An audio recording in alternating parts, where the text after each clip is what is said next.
জাকির ভাইকে যে আসলে আমাদের এটা তো আসলে একটা জমি ছিল, এটাকে আমাদের বাড়ি মতো করে উপস্থাপন করার জন্য এবং থ্রু আউট দিস ইয়ার্স আসলে জাকির ভাইয়ের সাথে অনেক যোগাযোগ হয়েছে, আমার সাথে বেশি যোগাযোগ হয়েছে। আমার আম্মু এবং আমার বোন আসলে দেশের বাইরে থাকে, সব ব্যাপারে ওনার সাথে যোগাযোগ হয়েছে এবং প্রত্যেকটা জিনিসই উনি আমাদের সাথে যেভাবে শেয়ার করেছেন এবং আমরা এসে দেখার সুযোগ পাইনি অত, কিন্তু ওই বিশ্বাসের জায়গাটা আসলে ছিল যে উনি আসলে সবকিছুতে আমাদেরকে বেস্টটাই দিবেন এবং যেটা উনি বেস্টটা দিতে পারেননি সেটা আমাদেরকে ইনফর্ম করেছেন যে না আমি এটা দিতে পারছি, আপনারা যদি এটা আপডেট করতে চান তাহলে করতে পারেন।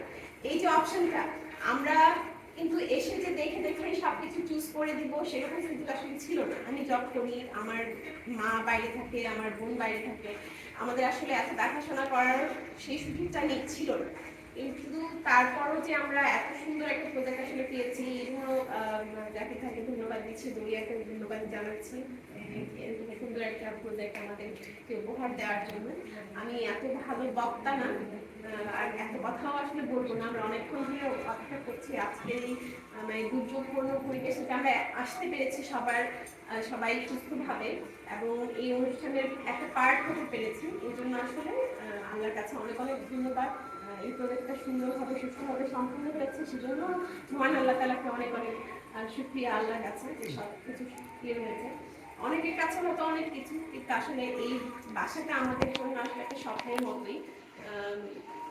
এই স্বপ্ন যে পূরণ হয়েছে দরিয়ার মাধ্যমে, এই জন্য আমি সবাইকে, দরিয়ার সাথে সংশ্লিষ্ট সবাইকেই ধন্যবাদ জানাচ্ছি। ধন্যবাদ।